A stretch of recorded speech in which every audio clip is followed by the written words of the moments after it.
a really good panel for you here with variations in business. I'm going to let the entrepreneurs themselves tell you about their business. The format is the same, so thank you for the previous session. It was really great. I'll start at that end over there, and then once all the entrepreneurs are finished, under 10 minutes talking about their business, then we'll open it again up for questions, okay? You want to start this end? Okay, so we're going to start at this end with Paul. Okay. Paul. So, hello everyone. My name is Paul Varga. I'm the founder of a company called Playbrush. Playbrush is a consumer technology brand that basically digitalizes oral care, so toothbrushing for children. We have developed a smart toothbrush device which turns toothbrushes into game controllers. So while kids brush their teeth, they can control mobile games and consequently get better at toothbrushing. And this is basically what I do. Great, thanks Paul. I'm John. My company is not nearly as much fun as a gaming toothbrush. So I'm the founder and CEO of Cambridge Cancer Genomics. We do cancer genomics. So we're interested in following patients over time, seeing how they respond to therapy, taking what we call liquid biopsies, which is blood samples which contain bits of tumor DNA. We apply lots of machine learning, lots of fancy algorithms, and we can kind of tell how tumors are responding to therapy and how they're evolving over time. That's me. Thanks. I'm Adam Durant. I'm CEO and founder of a company called Satavia. We're an environmental data intelligence company, and we're working with aviation to improve the safety, performance, and operating costs. So what we do is provide data solutions to engineering problems, and we work with organisations like Rolls-Royce at the moment on predictive maintenance. Hi, I'm Hannah Saw, so I'm on the life sciences side. So I'm the founder and CEO of a company called PharmEnable, and we're trying to disrupt the way early drug discovery is done. So we're using big data and machine learning as well as chemical diversity to better predict which compounds should be made in the early stage of drug discovery. So I'm Joe Parry. I'm a founder and CEO of a company called Cambridge Intelligence. We specialise in data visualisation for the security sector. So we work with governments, banks and various large companies to look at connections in data. So that's what we specialise in, visualising connections between things in data. Great, thank you very much for that. So who wants to go with the first question?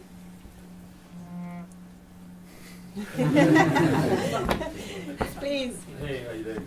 Hi. My name is Andreas, and I'm the co-founder of Cambridge Pharmacoeconomics and Healthcare Outcomes. So I wanted to ask you a couple of questions to the genomics founder and life sciences. So I do find that a lot of these startups have very interesting ideas in regards to, for example, genomics. And in your case, big data. And my question is, how do you monetize that? What is your way to actually getting market access? Who's going to be your customer, and what kind of business models you have in this area? Sure. You want to start? I'll start. Well, for us, that was a big challenge actually. It's all very well having great ideas, especially in this space, but who's going to buy it? So we actually went through quite a few business models, and I'm sure anyone who's done startups can appreciate that. You change quite a lot. And so for us, the most important thing was to try and get early revenues. And so we've gone for more of a service-based model. So this is where we charged for people to get access to our platform in order to do the drug discovery and the early hit identification. And then we've linked that with milestone payments. So it's actually a low threshold to get access to the platform, and it's actually a bigger access for if we're actually successful. When you say people, who are these people? Our customers, actually, surprisingly, we've got big pharma, and we've actually got small biotechs. So it's actually the sort of spectrum, really. Yeah. So from our side, I guess our primary customers are private clinics in the US and insurance providers, and secondarily patients in the US. So the US is our biggest market, and that's simply because if you can understand how a tumor is changing over time and what drugs are useful to treat that tumor, and what drugs have stopped working, if you like, you can save a lot of money for hospitals and for clinics and for patients. And that's really been the biggest kind of selling point for us. And can I follow with Sure. that? So why the US and not the UK? The UK is pretty difficult. We don't spend enough money on healthcare. People in the US, it's a nice. The US is kind of like a. It's a broken system, obviously, but it's a fragmented system, which is a lot easier to find good patient sectors and good private clinics that are willing to kind of do experimental things. And the UK is a bit harder of a nut to crack, if you like, because it's a single payer system. Because of NHS? Yeah. So, are you first? I guess my question is, are you all from the UK and from Cambridge? And then maybe to extend that, why I would ask that. If so, what has it been like starting a business here? Have you liked that? Has it been a good experience? What's been good about it, and what's been like a surprise or difficult challenges you wouldn't have expected? And yeah, what's the ecosystem really like? I moved to Cambridge in 1989. I was part of Stephen Hawking's research group, and that's how I came here. He just got And cooler. I was around at the time when the early web was starting at that time, so we used the first two web browsers to read research papers and stuff like that. So that was kind of interesting. So that was a really great time for me in Cambridge, and I kept moving away, but I kept coming back because I just really liked the people and the environment. So our company, like a few others here, started in incubators and incubator spaces in Cambridge. So there's one called Idea Space where I started my business, and that's where you started yours, but you're in a different one now, I think. Yeah. So there are these spaces which are very good places to start businesses. There are very good connections to businesses as well. And what we found was that I'm a single founder, so I started just with a desk and a computer. And the space gave us time to kind of grow, so we moved out there when we were six, 7 people, something like that. One of the hardest bits has been to find offices big enough as the company's grown, so now we're 35 people. We have an office building which is enough for 55 people. It's quite expensive. So office space is quite a challenge as you grow. And I guess the other big challenge is probably it's finding talent. I guess is one of the biggest things that you have to focus on a lot. Now there is a lot of talent in Cambridge, but it's quite a competitive talent market as well. So you have to really think about why someone would want to work for you or your business and make your business really attractive. And if you do that well, then people will come. And so I've personally found it a really, really good place. I think as a city, it has a great reputation as well, apart from recent events aside. It has a good reputation, and I think it works really well in the US as well. So, John, the business that we go to, our business is mainly in the US, and I've found it very easy to go to the US and talk about Cambridge, and people they understand what it is and something about it. So you have a story to start off with. So that's probably what I'm going to say. Hannah, do you want to? So I actually specifically came back to Cambridge to start the company. Mainly for the links for the university, and so that was really my main sort of driver. And then I think as well, Cambridge is very supportive in terms of having accelerated programs and other ways. Because obviously, when you start off, you may be an expert in one particular area, but you may not be an expert in the whole of the entrepreneurial, startup process. And so you really, very early on, need to get mentoring and coaching and support from the whole spectrum. And so I'd say that's really very beneficial for being here, because there's a lot of support around for that. So that was my main motivation. And also, I think for the talent, the big challenge for me was obviously starting off on my own, and it was then about finding the right people in order to form the founding team. And that was also something that was a challenge to start off with. But being in Cambridge, there are, got connections around the university, and so although one didn't work out, it was relatively easy to then find the right person to then fill the sort of founding team role. So that was my. Yeah, well, I started off life as a scientist, and so I've did my degrees in Bristol. I moved to the States, did a PhD, came back to Bristol, found myself working at Cambridge as a researcher in 2010. And at that point I was an expert in volcanic ash clouds. And I kind of was thinking, why am I doing this? It's such a niche subject. And so I was 2 weeks into a new job working on climate change when volcano in Iceland, Eyjafjallajökull, erupted, grounded European aviation, and suddenly I had a new calling in life. So I ended up going to Norway, work for a spin-out company. I did that for a few years and then decided to set my own company up, again focusing on aviation. But I decided to come back to Cambridge because I could see a lot of opportunity of being in the UK at the time. You could take advantage of being in Europe as well as being in the UK. So that brought me back. And then team is really a really critical part of building a successful startup. So that has been a challenge. But more recently, as we're getting more mature and we can talk about what we do and what we want to do, it's easy to attract people. So we're finding Cambridge is really excellent for finding really talented people. They just happen to be floating around a lot of the time. So I think it's a great place to grow and scale a company. And yeah, I'm quite happy to be here at the moment. I have a more controversial answer, I guess. So, I mean, there's a lot of great things about Cambridge that I do agree with you guys on it, especially in sourcing talent. All the smart people are here, and as long as you can beat Amazon and Microsoft Research, you're fine. You get really good people. The branding is great. Going over to the States, saying you're from Cambridge is fantastic. It's great. However, I kind of feel the startup ecosystem here is a bit fragmented. So there are some great things. There are idea space and things like that, and then there are other things in new initiatives, and there's the Babrahams new accelerator, and then there's stuff in London and all this, and there's not enough cross-pollination, I don't think. So we actually went out to San Francisco to fundraise all of our money, and then we came back here, and we found that process different, and I think they're very different places to start a company, and I think San Francisco, there's a lot that we can learn from established kind of tech centers, I think.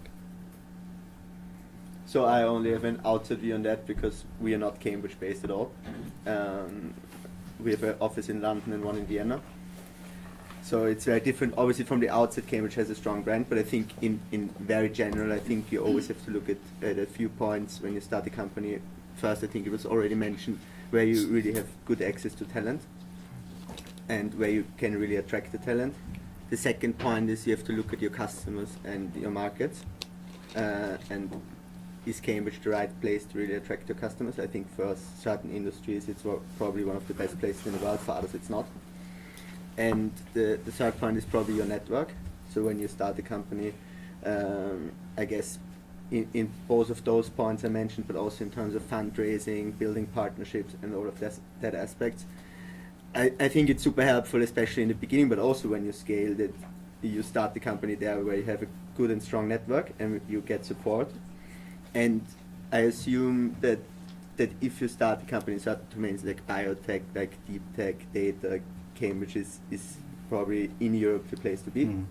And for other domains, for a consumer product, I'm, for instance, not too sure. Yeah? It really depends. So I think I have a more differentiated view on that.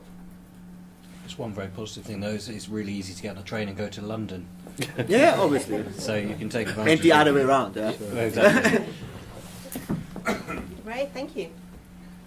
You sort of touched on this about finding talent and team, but I'd love to hear all your stories of how you.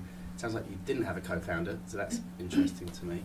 But I'm looking for a co-founder at the moment and talk to some interesting people, but haven't got there. So I'd love to hear your journeys of finding, not finding, whatever.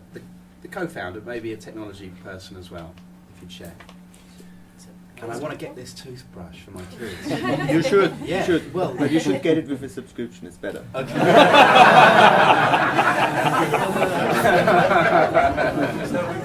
Okay. So maybe one word on co-founders and then about team in general. So my story, I have two co-founders. they were so in the beginning I looked at three things. I looked at people with very complementary skills to my skills. I looked at trust. So can I trust those people? Can I trust them over a long time? And I looked at ambition. So I was really in particular looking at people I know who were in jobs and who were super ambitious. Because there are lots of people running around who want to start businesses, but I think it's if you can attract someone to start a company who is already in the job and is successful in his job, that's more helpful. So my two co-founders, one is a childhood friend who was back then working in financials, and it took me a year to convince him. He was working on the side on Playbrush, was chipping in some money. We had like bi-weekly calls, and at the point when we raised our first funding round, he quit his job. And the other one was even trickier. I started with him at UCL, and he was super clever. And then Amazon attracted him. He went to Amazon in Dublin, and it was super tricky because he is Nigerian and had no visa, so he couldn't just come to the UK. So it took me a long time to convince him. And then at the point when we were able to get him the exceptional talent visa, and we attracted funding, he moved to London and quit his job. But again, this was over a year, and they put in loads of effort on the side, and this was also really good due diligence, because if two people spend like over a year, 20 hours, 30 hours per week next to full-time jobs building a venture with you, I think you know the trust thing, and you know that they're capable. So you knew they were interested in it, even though it took a while to make it, to bring the team together. Yeah, so the first one was interested, the Toulouse, so the one at Amazon, I really had to manipulate it to get him in there. Yeah? But now he's super interested. Okay. Yeah. He was sceptical. Why? I think really personal circumstances. It was really if you're Nigerian and you're dependent on a visa and you have a super well-paid job at Amazon and you're super successful. Yeah. Do you really go back to the point where you earn no money, where you start from scratch, where you have lots of risk? And the risk is not just you lose your job, but the risk is you can't stay in Europe. I would potentially be skeptical as well. So it was really more personal circumstances. About the product, the idea, he loved it. But do you mind if I just Yeah. ask you, just because I had a challenge last time, because I stopped the startup because it just wasn't working out. And one of the challenges I had was the other people had completely different risk profiles to me.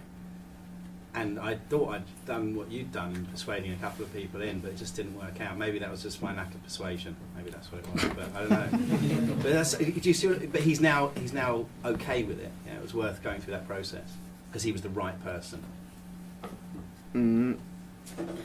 it's very hard for me to judge on that. I think different risk profiles are very beneficial.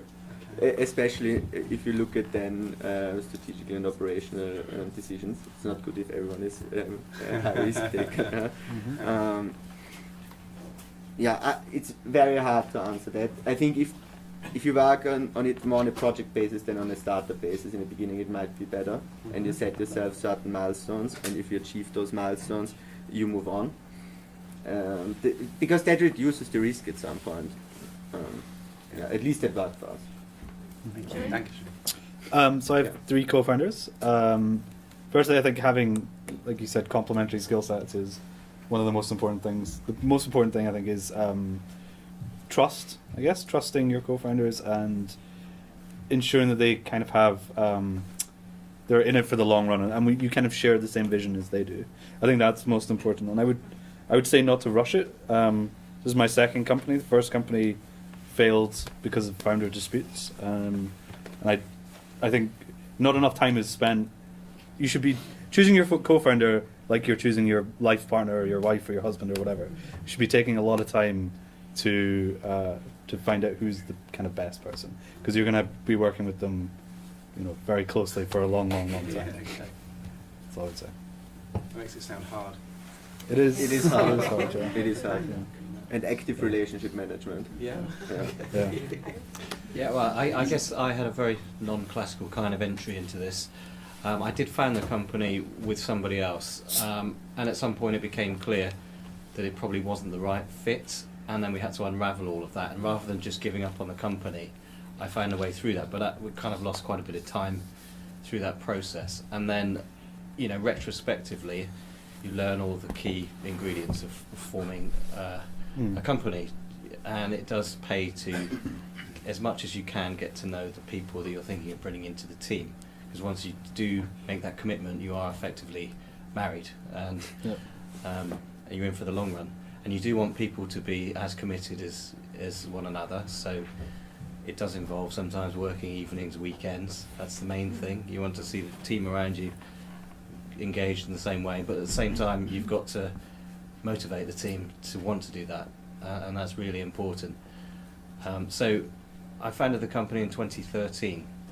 One of the things I was missing initially, I started off in an incubator here that didn't really have a mentorship program, so I was really learning by making a lot of mistakes, and then I moved to a different incubator, Barclays Eagle Lab. I also became part of Accelerate Cambridge at Judge Business School, took part in Ignite, did Mass Challenge, done a Copernicus Accelerator, European Space Agency Business Incubation Centre, learned quite a lot, and we've actually won some customer proof of concept projects in the last 12 months.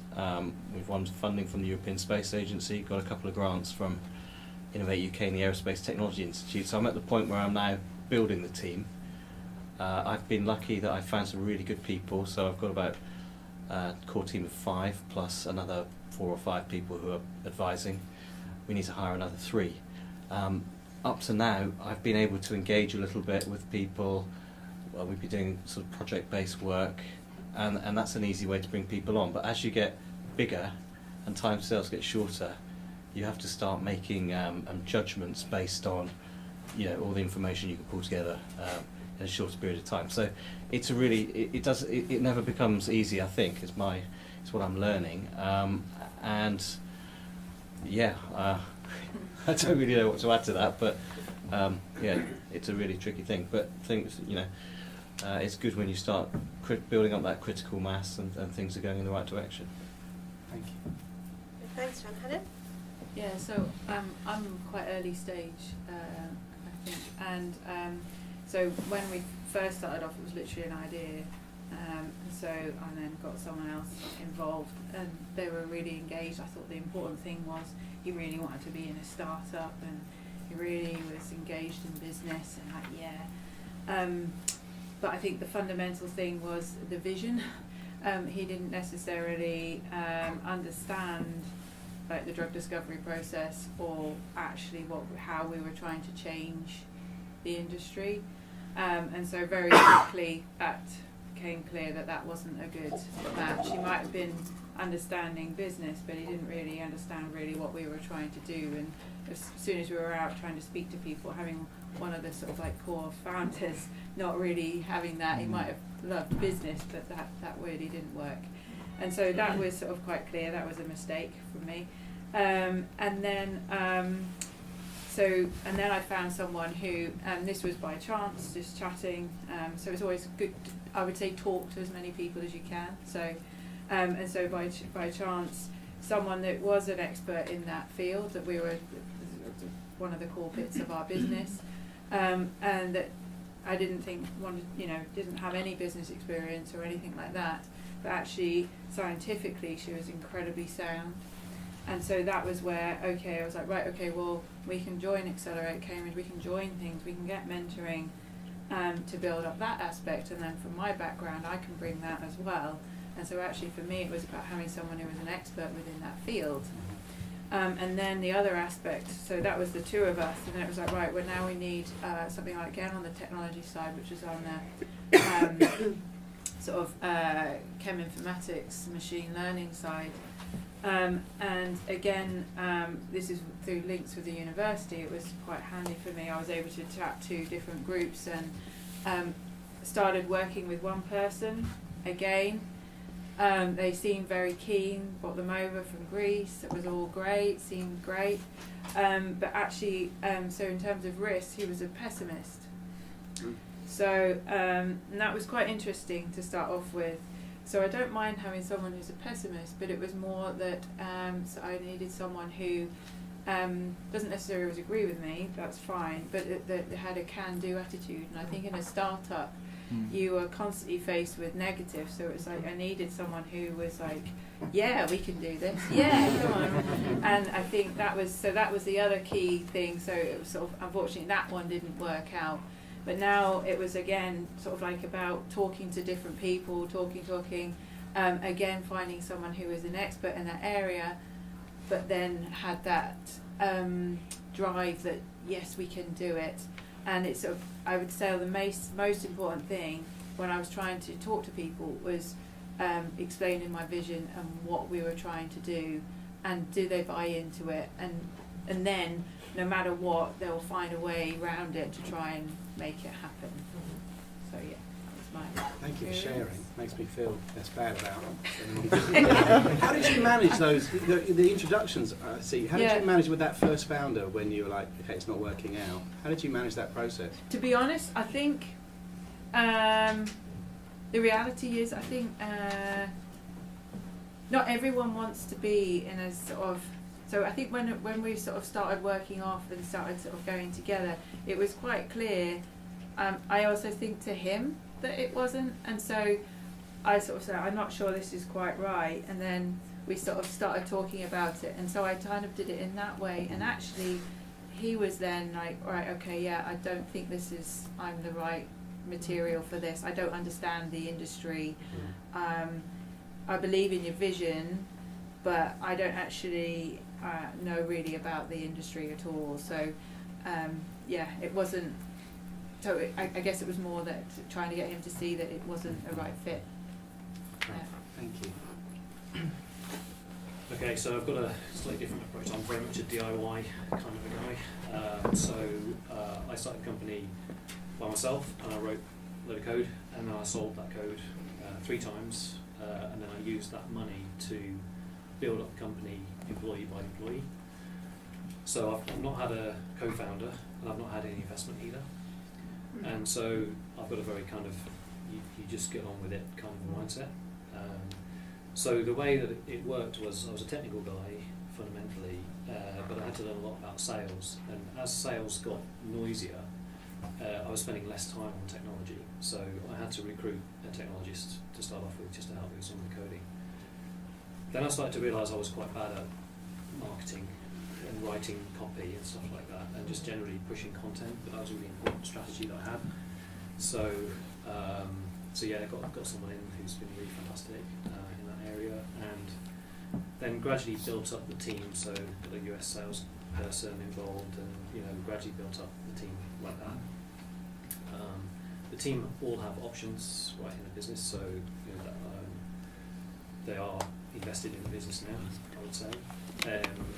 And I guess the journey has been through several phases. It's a bit complicated, but essentially there was a phase when we were about 12, 13 people where everyone was reporting to me, and I just didn't get anything done. It was just and I was going crazy. So I started to get coaching at that point, and that really helped. And I put structure in the business, so we started having teams. And then we had another inflection point last year, when we were about 25 or so.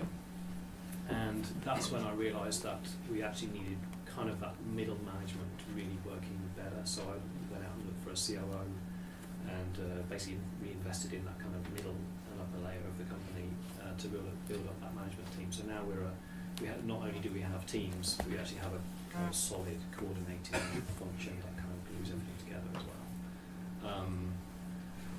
So I don't have a lot of experience of co-founders actually, and I think we're lucky. We won this thing last year, which is called Upscale, and it's a program that's run out of Tech City in London, and it was a fantastic experience for me. I was still in touch with a lot of the other founders. One of the things I noticed is that when you spend a lot of time with founders, if there are these conflicts, they're very, very, very difficult to resolve. They're very, very long running, and they do sap a lot of energy out. So I'm actually quite glad that I actually went on my own. It's not always the easiest because you need support around you, and it can be lonely, but it does actually make the business quicker, I think, in the long run, because you have to spend less time explaining vision. That's not strictly true, actually. That's a different story. We'll come to that. But the vision's clear in your head, and you don't need to align yourself all the time. Yeah. Thank you. Thank you. I guess Joe's comments made me think of a question for the panel. You may want to answer it afterwards, Joe or not. Is leadership. So often CEOs, co-founders maybe are not the right leader in the medium or long term for the organization. And I guess my question is really open-ended around your leadership journey in a nutshell, not a thesis. And how did you overcome the getting out of the way and putting processes in place to actually be an effective CEO? Or not, possibly. Or not, maybe. Is it for the panel? We have a specific No, person? for anyone who wants to volunteer. I think you volunteered by the statement. I think it's very difficult, and probably so starting a company and leading a company is not always the same thing, and probably there are different stages of companies, and over the time you have to ask yourself whether you're the right person to still be CEO or managing director of the company. I think it also goes hand in hand with what you just mentioned. When you then grow to, I don't know, 12, 13 or 20 people, it's very different. You build up middle management and a reporting structure. So my role has changed probably 3 times over the last 3 years. When I started the company, I was basically alone. Then we were like 5 people. So when you're alone, you just do everything somehow. When you're 5 people, everybody reports to you, maybe up to 8, 9 people that worked for us, and then we started building kind of structures with teams, with like some kind of middle management. So we very soon reached a point where no one apart from the other 2 founders and there's another person in our management, and those 3 were reporting to me and no one else. And I think the sooner you do that, the better it normally is. And I think it also depends a bit on your personality. There are people who want to be really in control, and there are people for those it's easier to delegate and to trust other people on their actions. And it also comes back to the hiring point. I think you need to hire people who are vertically way better than you are in their domains. And yeah, but it's very complex. I still do it, got lots of coaching on that. I think it's something where we still make loads of mistakes, and those are painful because then it's like managing by emotion versus managing by structure. Yeah, I think it's super tricky, and there is no right or wrong answer to that because it depends very much on the people involved and what kind of structure you're able to build. Does anybody else want to add to the leadership question? I think for me it's changed a lot over the time. I mean, I went through a phase when I realised that although vision was obvious to me, it wasn't obvious to anyone else, and so I had to then write down that vision, which was actually incredibly painful. It took weeks to really try and articulate it, to try and draw it out. And that has evolved over time, but it's something that gets repeated every 3 months or so. We go back over that, we kind of reinforce that. I think that's only one very small aspect of leadership, though. I think you need to adapt your leadership style to the people you're talking to. I think you need to care about the people that you're working with deeply as well. You need to have a really good, intimate relationship with the people you're working with to understand motivations. And you need to be approachable, but as the company gets bigger, that gets harder as well. So you need to be approachable but distant sometimes as well, can be useful. So it's a very complicated area, I would say. I'm still learning. Anybody else? Hannah? Yeah, I can. There's lots of questions, so I Okay. didn't know if we wanted to. Picking up on that point about motivation and when you got started, looking back from the points where you now sit, are the things that you found most satisfying about this process or about where you're at now the same things that have motivated you from the start? Have there been things that surprised you, unexpected frustrations, kind of that journey? Just if anyone wants to address that, I'd be curious to hear. I mean, I don't want to dominate. I'll just say really quickly. For me, it was just about being independent to start with. I just wanted to be free. I wanted to do my own thing, be my own boss, basically. But the motivation change. It does change, like especially with responsibilities coming in. It does change, and I think there always has to be something about the vision that you're doing as well, right? Because you have to be motivated by that vision, solving the customer's problem. In my case, that's kind of what really fundamentally drives me, is that there are some unsolved problems, and we can help a bit. There's some way in the journey, but there's loads more to do. So yeah, as the company has evolved, the motivation gets more. I think it gets more complicated. I think, but I think it's fine to start with something really basic, like just being free or being in control. But as you look back now, did that sort of quest for independence, has that been as satisfying as you hoped it would be? Was it sort of a valid motivation from the start? Deeply satisfying. Yes, it depends on what stage of the journey you're at. Yeah. John, did you want to comment on the motivation? I would say independence. Yeah, independence is very important, like you said, and I think that probably is still the biggest motivation I have. The other thing is coming. So I started the company out of a PhD here, and the other very satisfying thing is big kind of leaders in the field, and big professors from Stanford and stuff that would never normally talk to you. It's nice to talk to them, and I like that. So there's a bit of ego. There's a bit of ego as well as the independence. The independence is probably the most important thing. Of course, the flip side of the independence means that you don't report to anybody really, apart from the board. But the buck kind of stops at you, and it doesn't matter if it's Saturday or you're on holiday or whatever. It's you.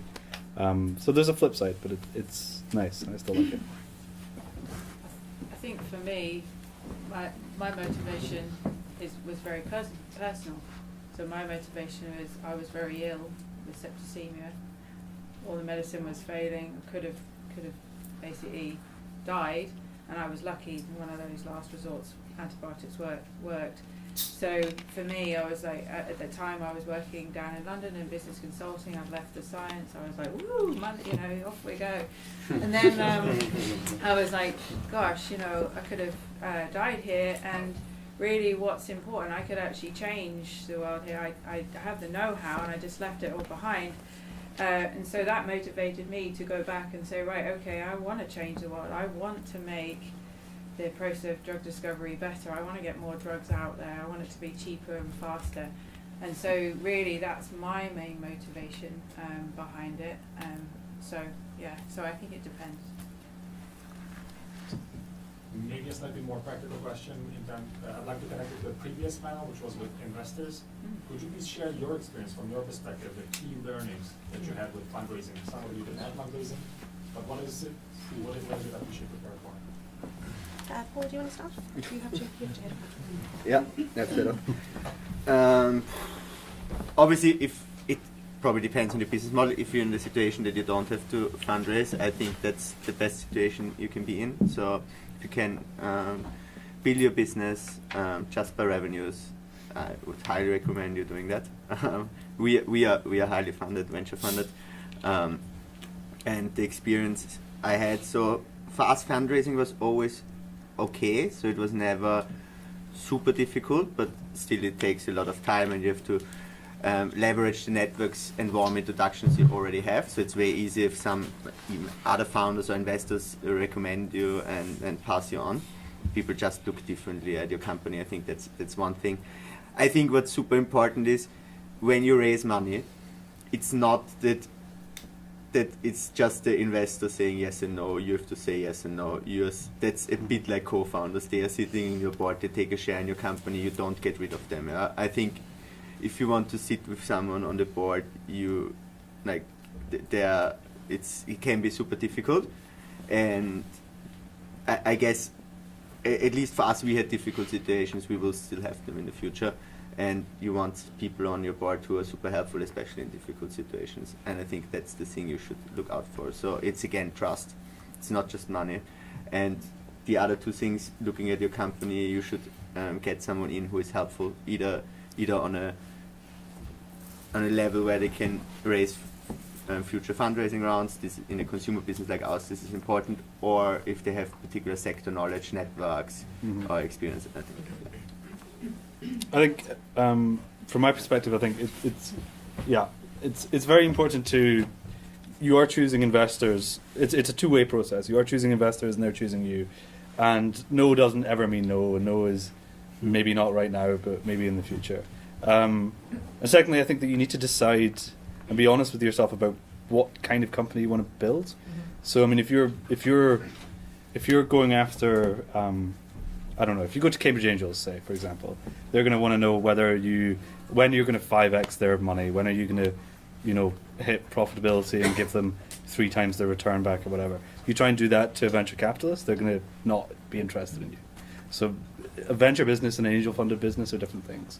And I think it's very important to be honest with yourself about what business you want to be. And that dictates what kind of investors you go to. And also go to the US, it's much easier. I haven't taken any investments. I think there's a lot of pressure in this domain to go after investment, but at the end of the day, what you need is sales and revenue, because you're trying to sell something. And there's various ways of raising the capital you may need. You don't necessarily have to take investment. And as been pointed out, once you do take investment, you've got a lot of overhead associated with that. It may go well or it may not go so well. So yeah, I think, as Joe's done, I think I'm on a similar trajectory as much as possible to grow, not necessarily organically, but I think there's other ways. If you need to scale, you can do it. Currently exploring joint ventures with other organisations, and so you can develop a product and maybe you can share revenue that way. Yeah, so I think there's many options on the table. You don't necessarily have to just go out and get investment.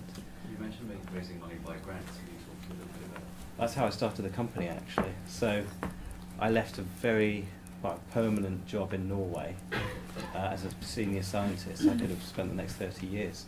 And I had a very good pension, and I was quite bored, actually. But I managed to convince someone at the European Space Agency to give us a grant. And that's basically how I started the company. And it was only to do a paper-based feasibility study, but through that process I built relationships with, people that became my first customer. And then I'm trying to transition as much as possible away from grant funding, but aviation is a really challenging industry to innovate in or disrupt. And in fact, there's a pressure against that kind of behaviour. So timescales are quite long, and I'm currently underpinning that in part with grant funding. And so some people will say that's good, but others will say that's not so good. But we're developing new products as we go, and that's just the strategy we're taking. I'd say for us, is it grant? Do you mean about the grants or funding in general? So what we're trying to do is leverage connections within the university, and so we're trying to do as much of the research and as much of the very expensive proof of concept work and things through the university. So university, obviously, in terms of in academia, it's very important to get publications, so I ensure that publications and things like that are coming out. So we're making sure we're not publishing anything that is essential for the company, and on the side then separate building up the company, and so that's really what we've done. So it depends on depends what sector you're in and how quickly you need to grow, is what I would say. I've only got one small comment, and that is, there's one phrase I really hate, which is this lifestyle business stuff that keeps thrown around. So there's a kind of assumption that if you don't have VC money, you're a lifestyle business, and that's just rubbish. Like, you can be profitable, growing rapidly, with plenty of opportunity in front of you, being self-funded. It's not either. It's not one or the other. Hi. So obviously having a group of mentors is key for both personal development and venture success. So my question really is threefold. So very briefly, when you were starting off, how did you actually source out your mentors? Secondly, how do you manage your existing and presumably dynamic mentor relationships? And thirdly, when do you feel that you have to maybe now go out of your network to find perhaps new mentors or leverage sort of new relationships? to aiding your success? I would say you should always be going outside your network to find new mentors. Never be kind of happy with the mentors and connections you have. Always look for new people that can be helpful. Just as a brief comment. I think it helps if you're quite sociable and enjoy going out and meeting people, because a lot of it happens by serendipity, in my case anyway. And like you said, it's really good to keep going out and meeting new people, because you're always then benchmarking your current team, and maybe you have new ideas. And they don't have to be formal relationships. You know, you just be surprised at how many people if you just, I don't know, bump into them or message them or try and phone them, they'll answer and they'll chat to you. And you go out for a beer or something. So for me, I would say, I continually try and build a number of people, advisors, mentors, whatever you call them. I would say sometimes my biggest challenge is the more you get, it's great, but sometimes I get quite conflicting advice, and that can also be a challenge. So it really is about, then we come into the team and then sort of discuss all the options and then make our own decision. But that can sometimes be difficult if the advice is quite different. So I've not had one mentor. I mean, I've had a few people I've looked up to over the years, and I often use them as kind of ideals, if you like. What would they do in this situation? Just having that in the back of your head can be really useful sometimes.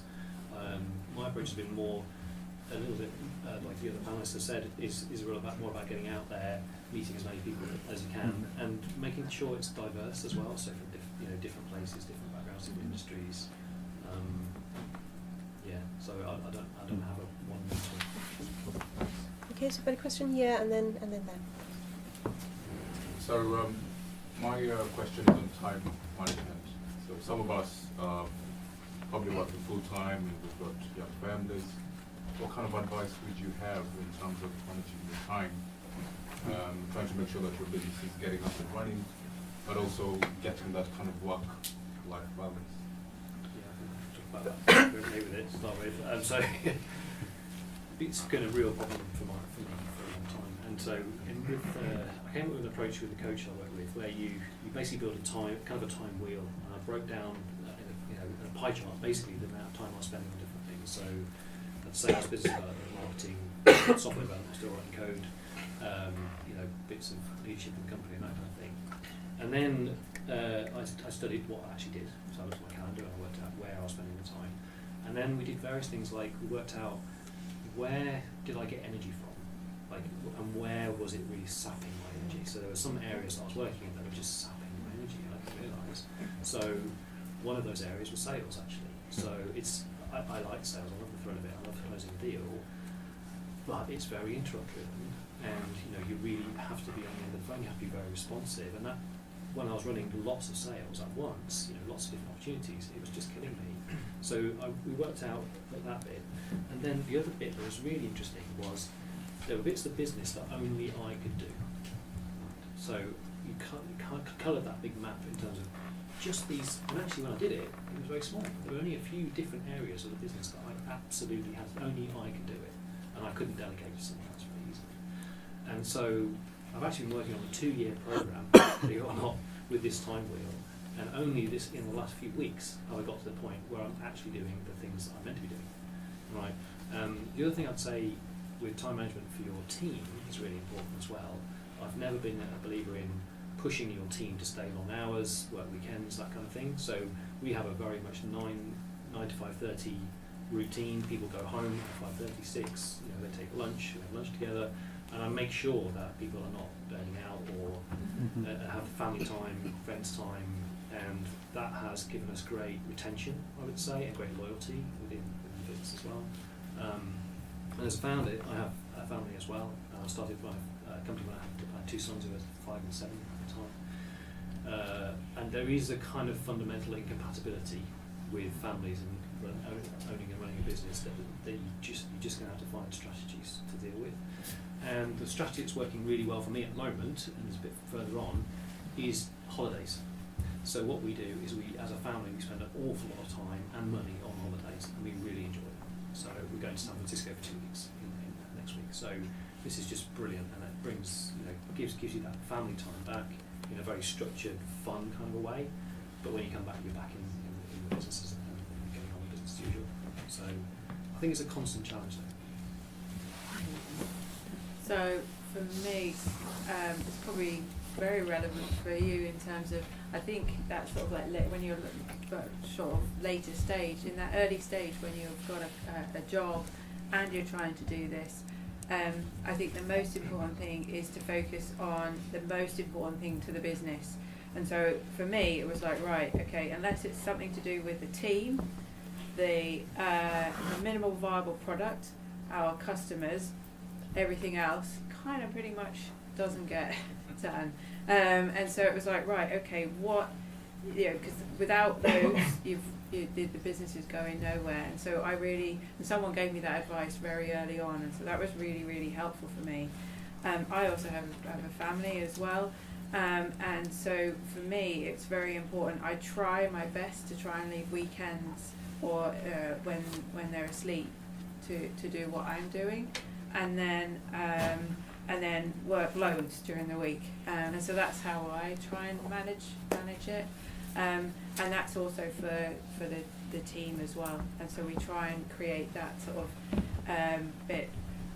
We all use things, so being very clear on what the most important thing is for each person in the team. And so everyone's like really focused, like in order to get us to the next level, we've got to get this and this done. And so it's like, because we can't do everything, and I think that's the most important thing. And so we use something called Trello, so it's like a board where we can manage like what everyone else needs to be doing. And so we're all aware of what everyone in the team is all trying to do and where we're all trying to go. So that's my advice. That's really good. Thank you. Question over there? Yeah, it's a little bit related to what you mentioned. How much customer development and validation do you do to fine-tune your MVP and go to launch your product? Especially in healthcare where you have so many customers, you can have the financial, the strategic, or even the patient. So you can waste a lot of time in trying to get the full picture of what people want. So do you have any advice on where to focus to avoid having too many back and forth on the technology customer? Yeah, for me it was about speaking to customers is the most important thing for us, and trying to get their feedback.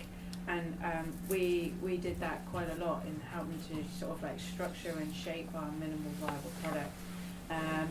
And I would say the experience is just to try and get the earliest thing you can out, and to, it doesn't have to be a polished, but just to try it.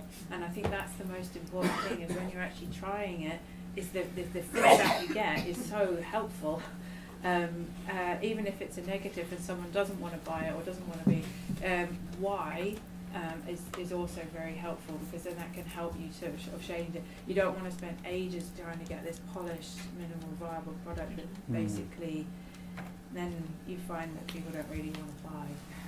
So I would say I would speak to customers as soon as you can. We were doing it in the whole at the start, even at the development, before we even had a product. Great, thank you. Did you? I have a question. I have to go on that. So with us, I developed a product for one customer to start with, and I really made sure they were happy.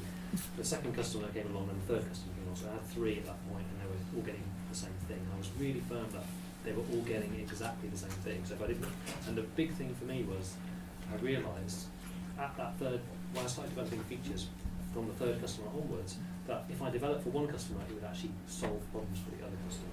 And then basically that is the definition of a product at that point, because it has to scale across the different customers. And that's probably the most exciting moment, is when you get that cross-validation across those 2 different, they were in completely different countries, but they wanted the same thing, and that was incredibly validating. So that's the thing to look for, is that commonality, I think. That's great. Thanks, Joe. Did you want? Just very briefly, I'm a big fan of A/B testing rather than focusing entirely on asking customers what they want and then building something for them. Rather build something as a close approximation to what they want, add in some features that you like, see if when they actually see it, if they like it or not. So as an example, we continually had feedback from clinicians not to include cosmic, which is a kind of annotation of what mutations do. They were like, we don't care about this, it's not information that's relevant to us, it's, we don't care about it. And then we actually put it in the reports, and everybody's like, oh, that's really cool, I like that. What is that? And they're like showing their patients and stuff. And they didn't know that they would actually find it relevant, and they did find it relevant. So A/B test is when it's possible, and obviously it's not always possible. You can tell customers what they want as well, which is interesting, right? That's really interesting, because they actually often they're looking to you for leadership as well. So you can tell them this is how it's done. Yeah. I mean, yeah. Well, I guess you can do that because you have some sort of good technology to sell. I mean, some sort of track record where at some point you have some cutting edge technology to offer. So they listen to you as a new entrant with some added value for the particular. I think also you can sell to a certain extent without actually having built what you're selling, which is kind of what we did, and we got our first contract and then built it. And then, can you speak about that? well, yeah. So basically we're focused on atmospheric contaminants, and we can provide data globally on things like dust, air pollution, and what we're doing actually is tracking aircraft flying through dust and giving the manufacturer information on how much dust a particular engine's being exposed to. And then they link that to their predictive maintenance and their maintenance planning. So we're at that stage where we've definitely validated there's interest. We've developed our prototype product. We've also developed one for airports globally, and I can already see we could resell that in a number of different ways, build our own tools. So by just coming up with a few proof of concept projects, we've started building the foundations of a number of products. And then we're thinking about how we can scale that and take it to market. But delivery is our next challenge. How do we deliver? How do we get to recurring revenue, repeatable sales, support that comes with it, the liabilities? Really interesting. It's like it goes like we had sales that were like this, like this, like this. It was hair raising, because there was 6 months ago I did something. Yeah, pretty much that. Yeah, it's really scary. But if you get to that point where it gets more repeatable, it's just one of those moments that you just realise. You have to keep adding extra layers, and then you get things like service level agreements that you might have to sign up to, which could mean serious consequences if you don't actually deliver an availability that you've promised to deliver at, for example, with data anyway. So and as far as the team goes and management, I've got to a point where you start off doing pretty much everything yourself, and I need to get a time wheel. And I also got married, and I've got a 1.5-year-old son, and we just bought a house. Don't do that. So yeah, it's an interesting time. Okay, so we've got some three questions here, and then there, and then on the other side. So do you want to go first? Sure. Quite an open question, and tricky, so I don't only like to answer it. But what are the mistakes that you've made along the way? That we heard about perhaps co-founders election earlier, but what are the mistakes along the way that you think we could learn from? Very entrepreneurial. For anybody who'd like to answer. Going up to one. So, one for me it was not getting management enough and not really planning that properly. So I just left it too late, really, and that really set back the business. It just became quite a big drag on the business. The fact that there wasn't more management around. So when the business gets to a certain size, you do have to pay the management tax, right? You have to expect that kind of infrastructure in place.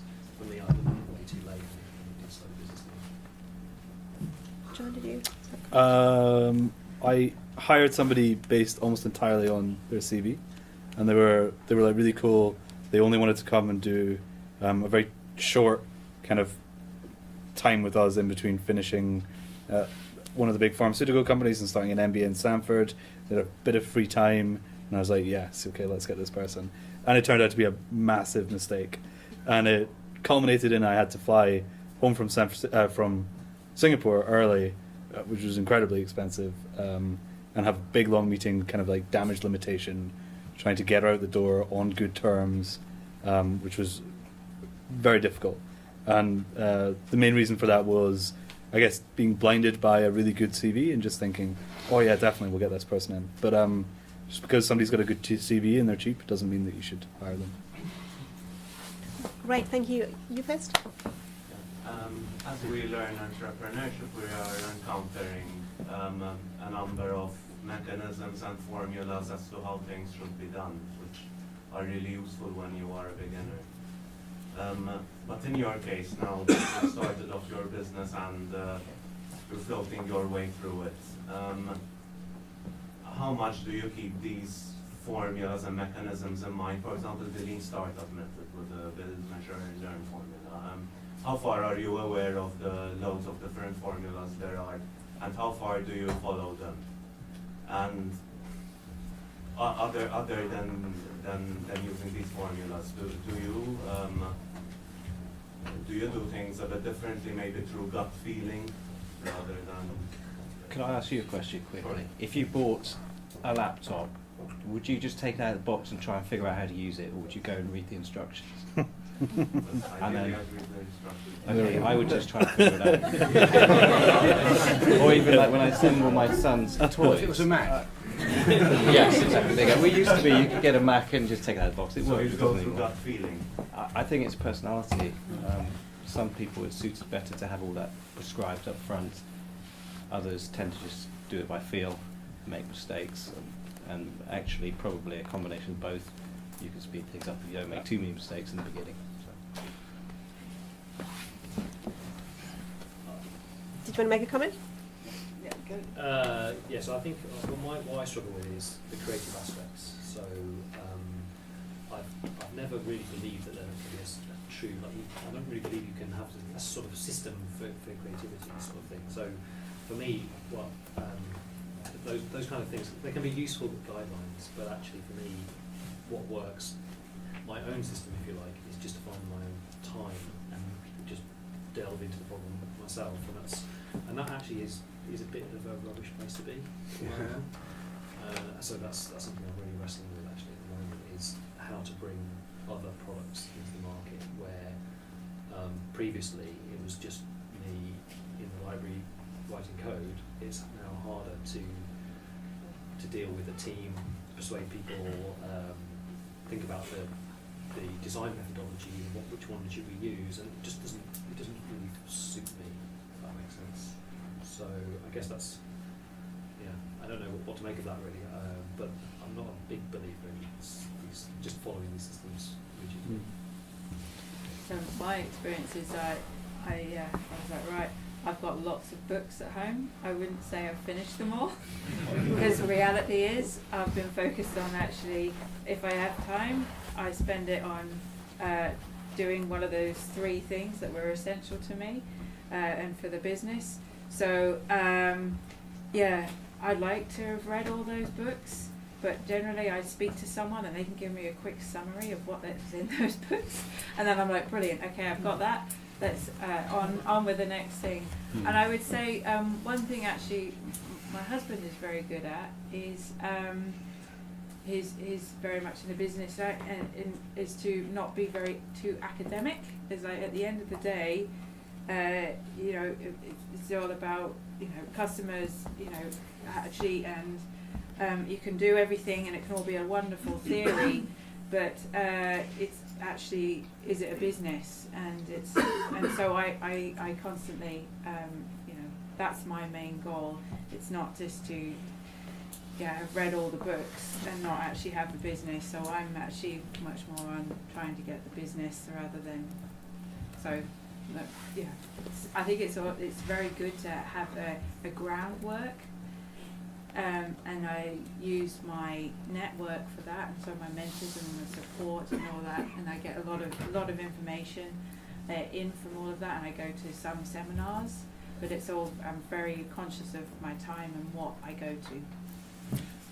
Would you mind if I just comment that you said you look at team, MVP or customer, so Yeah. you've got your own formula? Oh, well, yeah. You're in your own checklist, which is, Yeah. I'm not saying that you obviously don't slavishly follow others and take them all on board, but Yes. you've kind of, you're probably one of those people that can take on quite a lot and make your own choice, and that's Yeah. what you've done. Yeah, So you, yeah.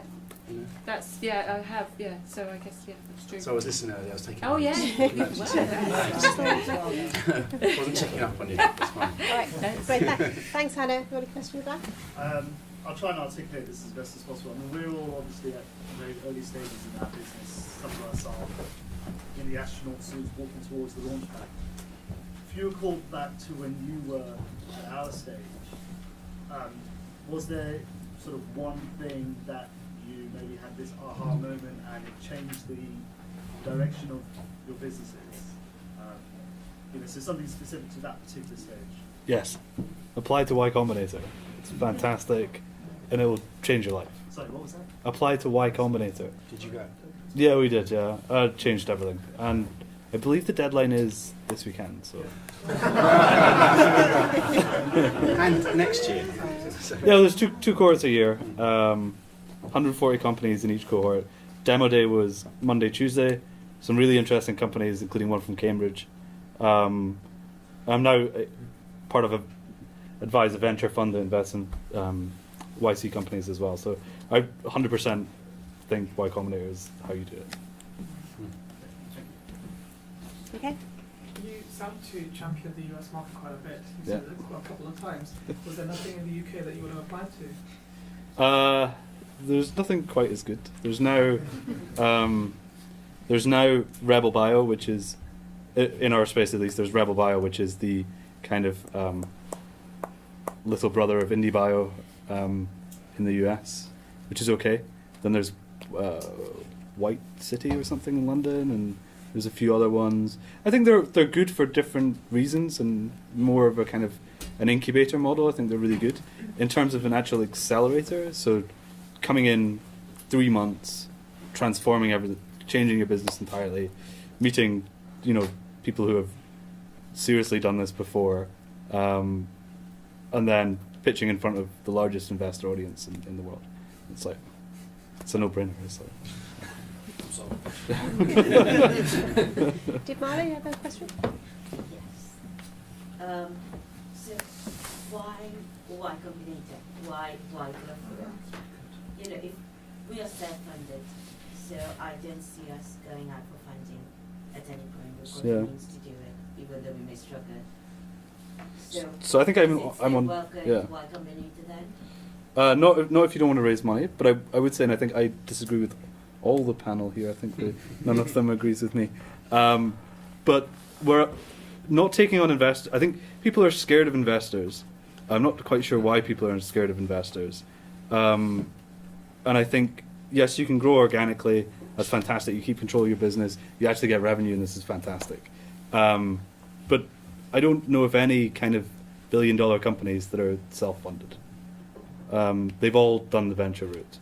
And I think if you do want to have a venture company, so a company that is going to have buildings everywhere and change the way that everybody on the planet kind of lives, that's a venture company, and you need venture funding. I'd say it's probably also about timing. Yeah. Getting the timing right. Yes. And you have to reach some milestones, and maybe you can reach those milestones faster for some of course, ideas than you can for others, or maybe some ideas you can get investment right off the bat. But certainly, I mean, we're considering whether it's the right thing to do. I think I'm going to wait another 12 months before actively going out and pitching. But every day I'm getting messages from VCs and accelerated programs and all the rest of it. And if you could find your product market fit organically on your own and then go for investment, you're going to be in a hugely better position than anybody else. So yeah, I think that's definitely the way to do it. Right. Any more questions? Question. No, go. Yeah, I had a question. Essentially, so you mentioned that you don't really follow a particular formula, but I mean, everyone has that whole woodcutter's analogy to sharpen the saw, because some things you got to spend time on to sit back, analyze, and look at what you're going to do better. So, what does that look like for you? So what's the creative process like when you don't have? Yeah, because I mean, it's like that whole how much time we spend to sharpen the saw so it can go faster and chopping the wood. And So what's that looking like for you? Right now, probably the balance is just getting back. I'm just getting that balance back right now. So I don't think I have a very good answer to that question. It's a very good question. Yeah. Okay, great. Thank you. I missed you earlier. Did you want to ask a question? Yes. Hi.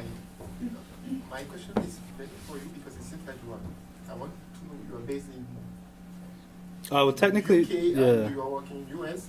So technically speaking, we're so the company is a Cambridge company. So we started in Cambridge. We then created a US company, which now owns the Cambridge company, and also owns a Singaporean company. So we have an office in San Francisco, Singapore, and here. But this is the main one in the UK. I'm asking the question because my venture is for Africa, but I live in Europe, so and I'm not planning to go in Africa. I don't want to understand how you manage the fact that you are in Cambridge and you are doing your business in US. It's fine. You just fly a lot and have calls in the middle of the night.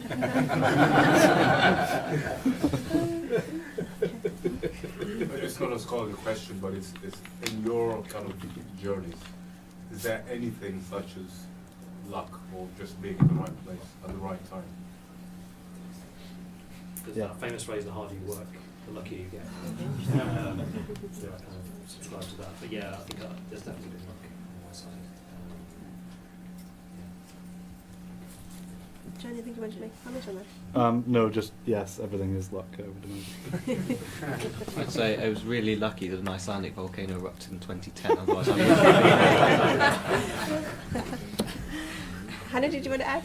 No, I'm with you on luck across everything. Like for me, the team and the the meeting, you have the right conversation. I think a lot is yes, working hard, and you need a bit of luck as well. Right, there first and then there. Did you have a question? No. Oh, right, we're just stretching. My question is for Cambridge Intelligence. So you are a tech guy. I'm a tech guy as well. Oh, yes. So do you miss the technology side? I guess you're doing management more these days. So how do you balance? Yeah, with great difficulty actually. I've got this long document I've been writing for about a year called. Someone said to me once, "You can't be a CEO and write code," and it just really sat with me. And I've been wrestling with it ever since. I can't give up both. I mean, I have to do both. So it's just very, very difficult to manage actually. I think, like from my experience, is that sales and management and that kind of thing is. I'm not saying it's easy, but you can learn it. There are lots of books, there's lots of experience you can learn on the job. I think it may be easier to go from, and it's also it's quite easy to underestimate yourself as a technologist in a sales situation. You as a technologist, you can learn to sell things. It's not actually that hard. You just have to learn to stand your ground a bit. I think sometimes not be pushed around. Sometimes technologists sometimes get pushed around a bit. Get nervous in these sales situations. So there's but you can learn that side fairly easily.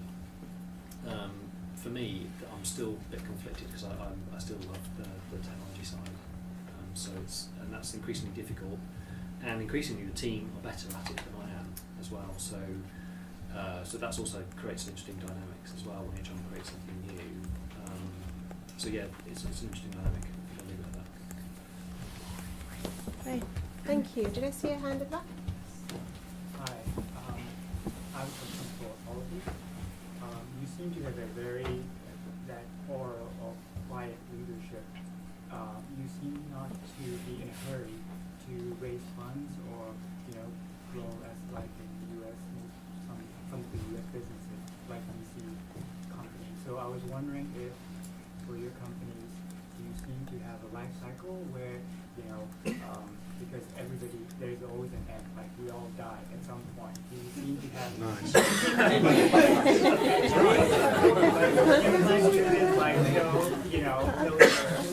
till you're no longer here, or do you plan to have it's a good question. Whenever it's an exit.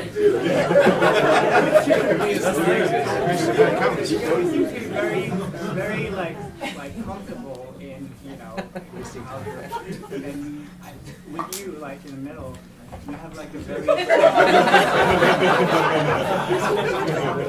very strong value of who you are and who you are as a person and how you want to be, your vision and what you want to see the future to be. And for you, you seem to have a very make sure that everyone's okay in your company. And you know, for you, you seem to be like there's something new and exciting that you want to always something to do. So I'm always curious about, you know, in like 5 years, 10 years, like what is your, where do you want to see your company to be? Do you want If you're alive.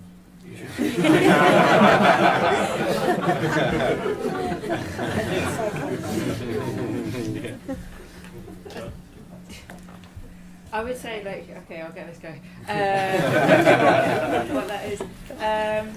So I would say, yeah, for me, my vision is we've got a drug that's got to market. It's got to market quicker, faster, and cheaper, and so that's my ultimate vision. But I would say, in terms of funding and things like that, it all comes down to timing. So it's not like I'm saying, well, no, I'm never taking it. But it's more about, I'm sure as you all aware, you know, the earlier you take it, the more equity someone's going to take. So the more that you can push yourself down the road, however it is, the better. And then constantly you evaluate, do I need to take equity? Do I need to do funding? Do I, you know, how long can you sustain it? If you're building the business and you're building it very fast and well and there's no competitors that are coming right up behind you, then and you can keep doing that, then do it. So I think it's always about being aware of what your surroundings are doing, what's happening around you, and constantly assessing it really. So that's what I would say. I would say you're probably seeing a time off persona. Yeah. Right. So we may be completely different actually at work. The question I asked earlier, actually, we only had the opportunity of one person to answer it, so I just wanted to open up the rest of the panel. This is the aha moment at the early stage in your business.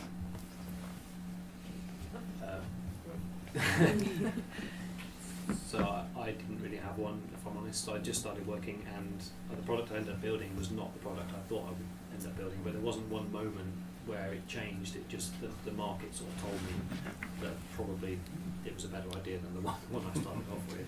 So it was a gradual process for me, not a single moment. Same for me.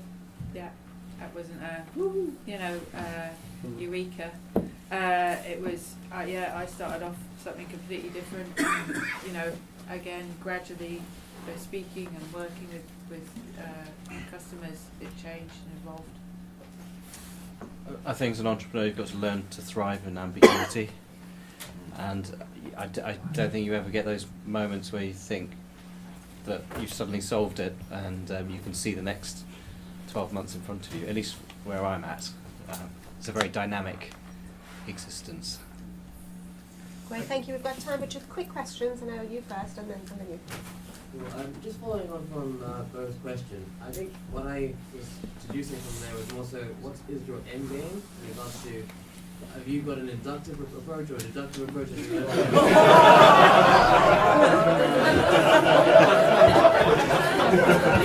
a reference to a lecture about inductive reasoning, which we like running about how decisions are made about when you pivot. Say you used to have inductive reasoning.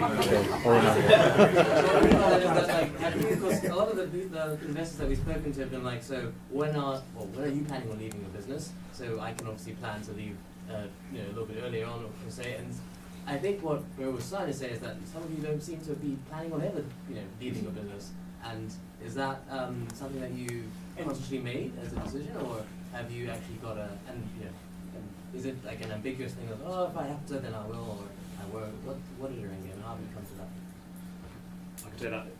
So it's something I think about a lot. I really do. Especially at the start, I didn't think about it at all. I was just getting that independence.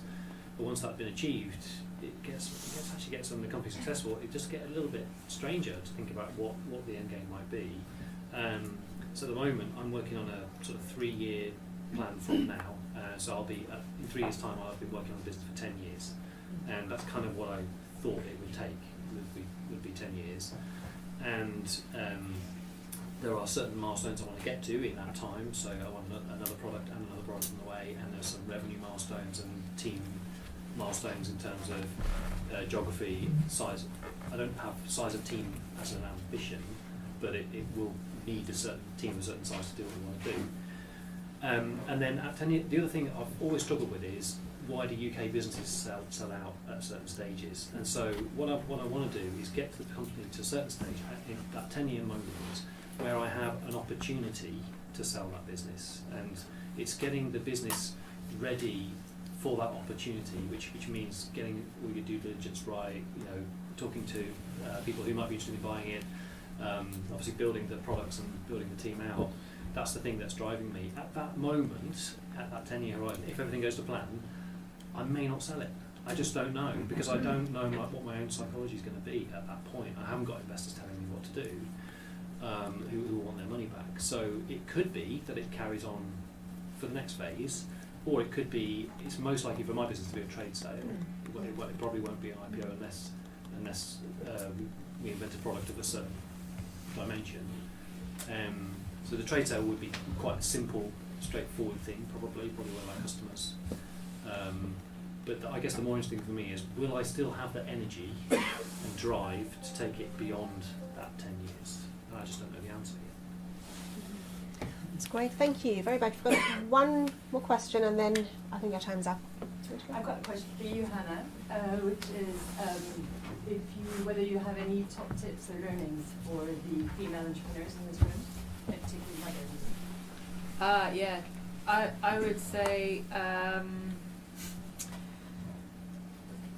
it's quite a male-dominated thing, and is to, I would say, have the confidence in yourself.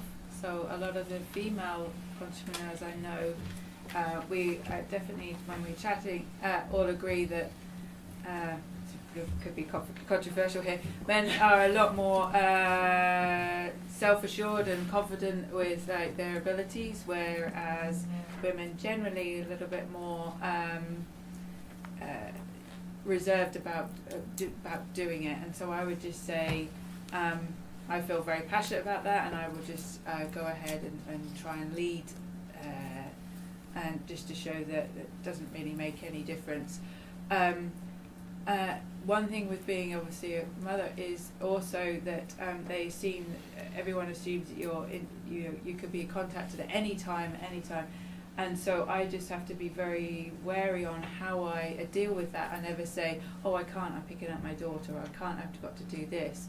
So I'm just like, I can't, I'm in another meeting then, and I just get around it like that, and just so that's, I guess, whether that's a sad thing that I can't say, well, I've got a family commitment or something, but that's my take on it. Talking about family, so I've got a young son, and he gets sick all the time. And so actually I've got to go take him to the doctor. And so in some respects, being your own boss, you can build your schedule around family commitments. And I think it affects men just as much as women if you've got a small family. Great, wow, we've come to the end of our session, so thank you very much for the questions, but thank you very much to our panel.